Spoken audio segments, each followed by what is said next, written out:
Wakil Ketua DPR RI Sufmi Dasko Ahmad menanggapi pendapat mengenai pemakzulan Presiden Joko Widodo karena menerbitkan Perpu nomor 2 tahun 2022 tentang Cipta Kerja. Menurut Dasko, Perpu nomor 2 tahun 2022 tentang Cipta Kerja tidak bisa menjadi alasan untuk pemakzulan Jokowi.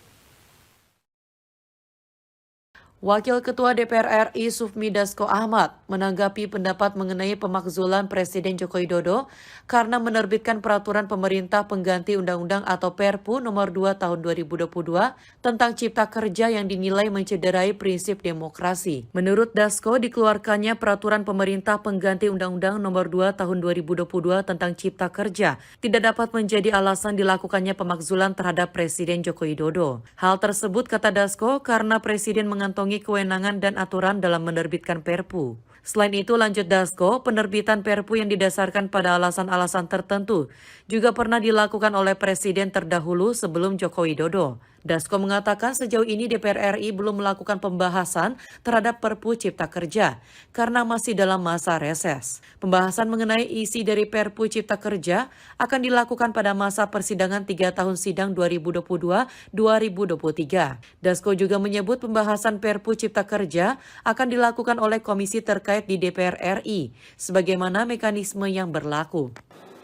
Jadi begini, bahwa Perpu itu kan memang ada aturannya, bahwa kemudian Presiden bisa menerbitkan Perpu. Ini kan bukan cuma zaman Pak Jokowi, Presiden sebelumnya juga sudah ada juga jurisprudensinya menerbitkan Perpu.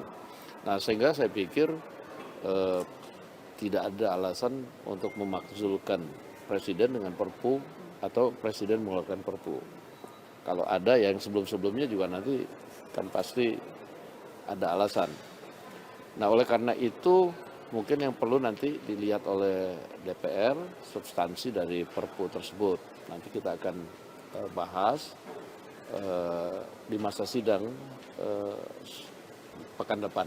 Demikian. Ya, selama ini belum ada pembahasan tadi ya soal. Lebih lanjut, Sufmi Dasko Ahmad yang juga menjabat Ketua Harian DPP Partai Gerindra menilai untuk rasa terhadap Perpu Cipta Kerja yang dilakukan oleh sejumlah kelompok masyarakat merupakan bagian dari hak menyatakan pendapat masyarakat yang dijamin oleh undang-undang, termasuk menyampaikan masukan kepada DPR RI. Sebelumnya diberitakan pada 30 Desember, Presiden Joko Widodo telah menetapkan dan menerbitkan peraturan pemerintah pengganti undang-undang atau Perpu nomor 2 tahun 2022 tentang Cipta Kerja atas kebutuhan mendesak guna mengantisipasi kondisi global. Pertimbangan penetapan dan penerbitan Perpu Cipta Kerja adalah kebutuhan mendesak karena pemerintah perlu mempercepat antisipasi terhadap kondisi global, baik yang terkait ekonomi maupun geopolitik. Tim Liputan Berita Garuda TV melaporkan dari Jakarta.